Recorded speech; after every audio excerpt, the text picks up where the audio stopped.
Vamos lá, pessoal, mais um vídeo no nosso canal do YouTube. André Bittencourt na área. Sou perito na área de trânsito, incêndio, perito oficial do Rio, e eu auxilio várias pessoas que estão começando na perícia, como também aqueles que já trabalham. Aqui eu passo vários conceitos que servem para a sua formação, porque são conceitos da profissão em si do perito e da sua relação com o juiz, com as partes e com os advogados.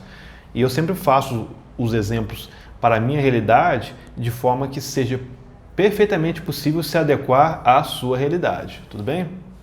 Então vamos lá. Hoje o tópico é: o advogado pode ser perito, ok?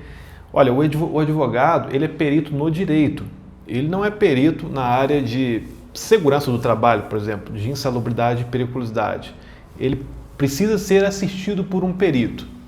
Então, você deve estar pensando, a resposta é negativo.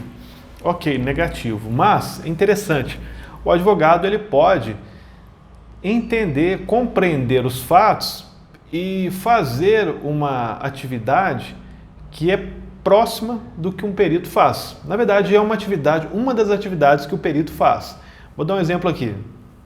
O veículo se envolveu em um acidente de trânsito.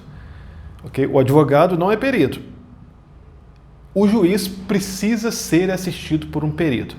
Então o juiz vai nomear ali um engenheiro, alguém que tem capacitação técnica no acidente de trânsito, que vai fazer uma perícia judicial. O advogado está lá, ele só está olhando isso tudo, está observando lá os documentos que estão nos autos processos, o boletim de ocorrência da Polícia Rodoviária Federal, nota de manutenção do veículo, detalhes ali da via, ok? Fotos, imagem de satélite. O advogado está só percebendo aí. Aí, em um dado momento, ele mesmo, o próprio advogado, faz uma provocação para a produção de prova pericial pelo juiz. Aí o juiz faz essa nomeação do perito Ricardo, por exemplo. Ricardo é o perito judicial. Só que o advogado de uma das partes, ele pode formular quesitos e contratar um perito assistente técnico. Então, até agora você está observando que ele não pode ser perito. Ele pode contratar um perito assistente técnico para formular um parecer técnico sobre um profissional que tenha formação, que tenha ali uma capacitação, um aprofundamento nessa área. E se ele não quiser contratar, o que ele pode fazer no caso? Ele pode fazer quesitos para o perito judicial, que foi nomeado pelo juiz.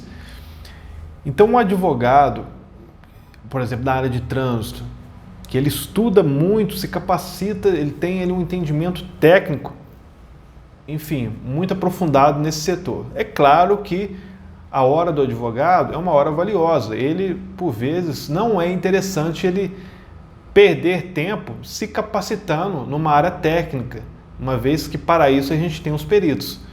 Mas suponha que ele saiba, por conta do trabalho dele, a quantidade de processos que ele já trabalhou, e ele acabou entendendo algumas questões ali. Ele pode formular quesitos para o perito judicial responder. Perguntas técnicas, enfim, eu falei técnica aqui, mas são perguntas sobre o caso para o perito responder. Então, nesse caso, ele está exercendo uma função que seria mais bem desenvolvida caso fosse um perito em acidente de trânsito que elaborasse essas perguntas.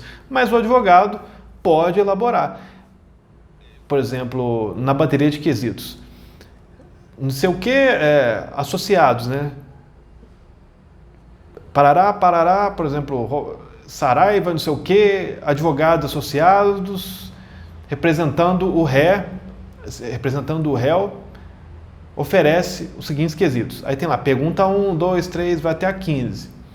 Quando é o advogado que faz, a tendência é que essas perguntas não sejam tão técnicas, tão bem elaboradas quanto relacionado ao perito. Mas, nesse momento, o advogado ele está executando uma função que é uma das funções do perito. Se ele não quiser contratar um perito assistente técnico, ele mesmo faz as perguntas para o perito judicial responder. Cite as características do local do acidente, cite as considerações do veículo,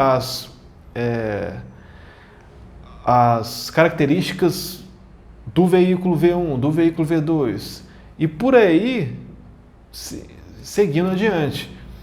Você pode perceber perguntas que não tem nada a ver, impertinentes, que infelizmente são por advogados que não têm ali a assistência de um perito. Mas ele pode desenvolver esse tipo de função que eu expliquei para você, da quesitação, que é uma das atividades do perito. Então, interessante aí, ele pode ser perito, ele não pode ser perito, mas pode executar uma parcela aí da atividade que o perito geralmente realiza, caso ele não contrate um assistente técnico. Isso aí, um grande abraço.